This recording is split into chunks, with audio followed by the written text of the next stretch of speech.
Greetings. It is Tuesday, which means another YouTube video. I started my channel last week Tuesday, and I posted a video explaining why I was starting my channel in the way that I was starting it. And yes, so this is my third video, and I'm just going to record it and post it, no editing. What I want to do or share today is a few messages from my former self. My first video, I was talking a bit about how much I've changed in the past year. And I have this journal that I used to write in. My sister gave it to me. It says, "Get it done," but if you look closely, there's an S and an H right here.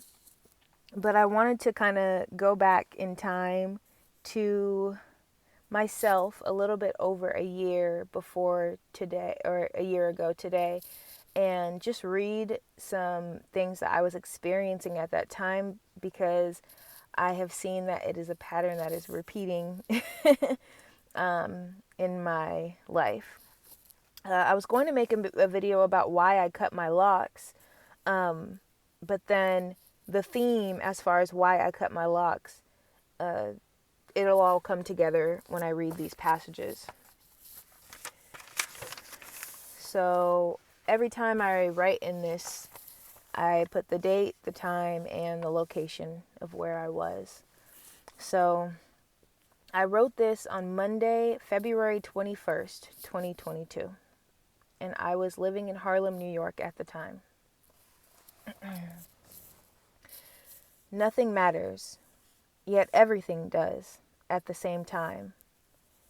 It's Monday afternoon, and I'm painfully aware that I can do whatever I want. I can go wherever I want. I can eat whatever I want. I can feel however I want. And the fact that I've held this power this whole time, it's sickening in a way. I always come back to this realization, but I always know. I continue to participate, and as a result, I continue to suffer.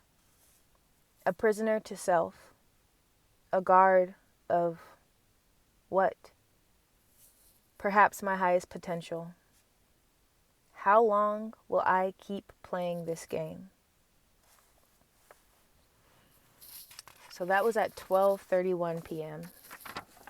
But wait, I was not done yet. So about 12 minutes later, I wrote another passage. This one has a couple expletives in it, so I'll just blank them. I can do whatever I want. What the do I want? Bingo. That's the problem. I don't know what I want. I don't know what I'm looking for. So I continue unfulfilled. What do I like? What makes me feel good? Who am I underneath it all?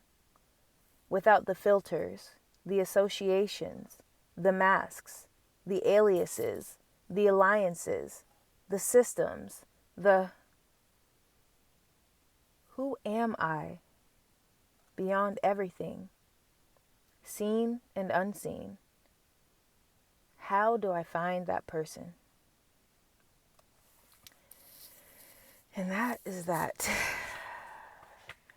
So as you can tell, I was feeling a lot in these moments.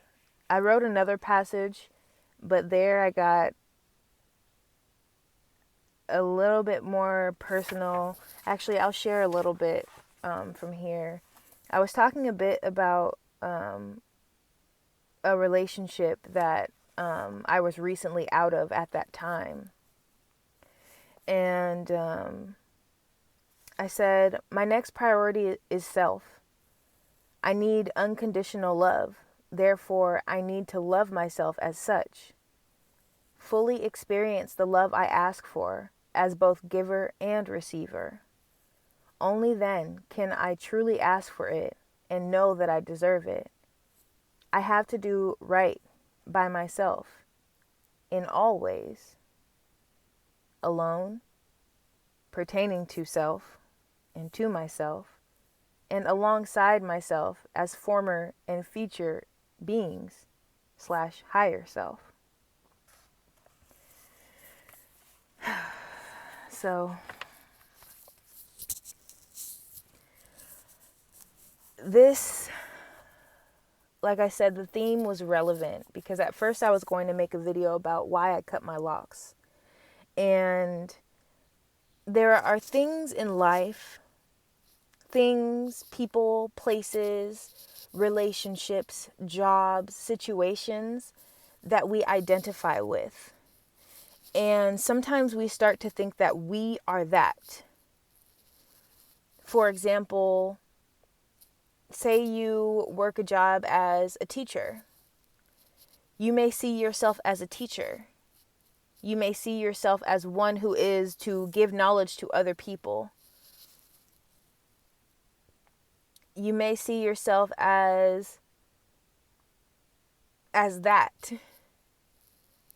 But until you spend the time and do the work to figure out who you are underneath that label of a teacher,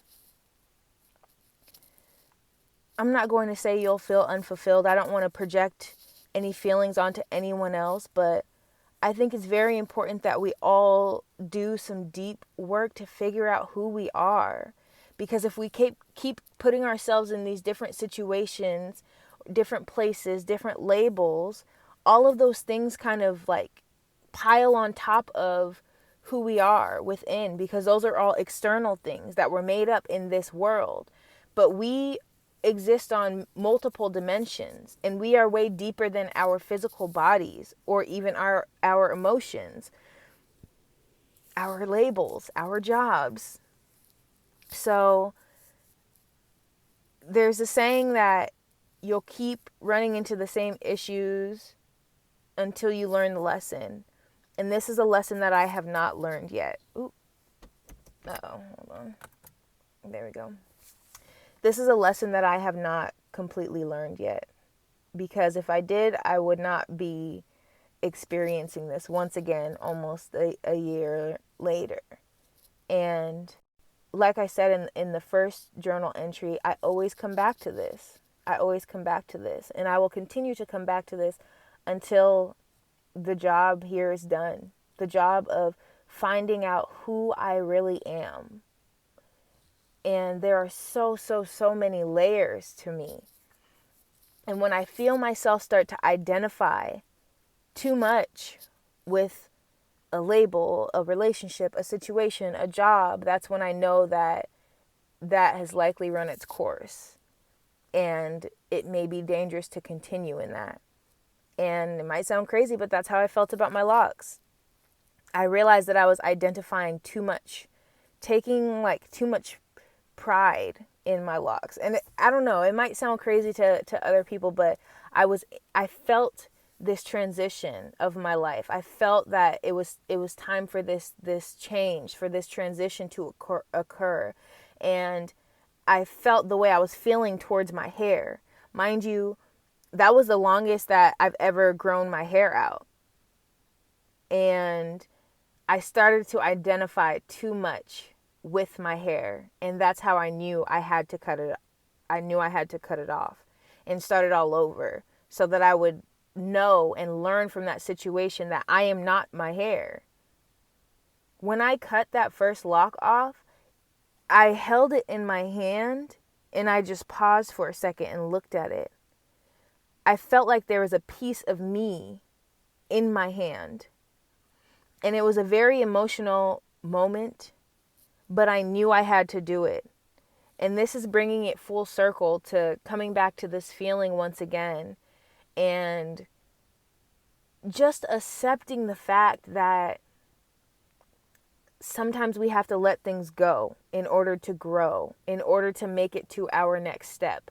I always look at life I see life as like this ladder.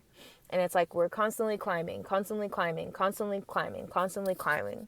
And something might happen that makes us feel like we're going back down, but we never really go back down because we always have the knowledge from whatever situations occur, whatever we're experiencing each day. So we're never really going down. We may go into another ladder and start climbing that one, or we may just keep going over to more ladders, etc.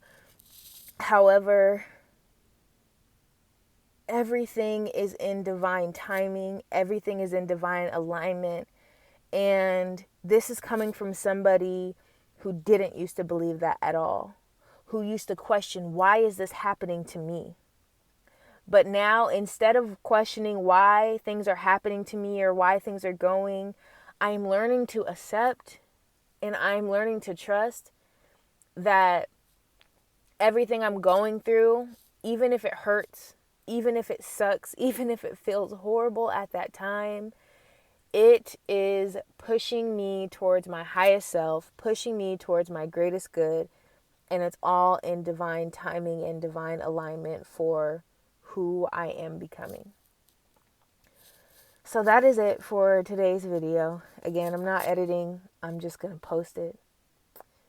And if you made it thus far, I appreciate you. Again, this channel is just going to be me. And I really want to track my growth in all areas of life. I want to be able to show these videos to my kids one day, you know? And I'll talk more about that in another video. I want to keep this one short, just under 12 minutes at this time. So wherever you are, whatever you're going through, did I say wherever or whatever? Wherever you are, whatever you are going through, however you are feeling right now, just know that it is perfectly lined up for you. And it is so important to go within, to do the work to find out who you truly are.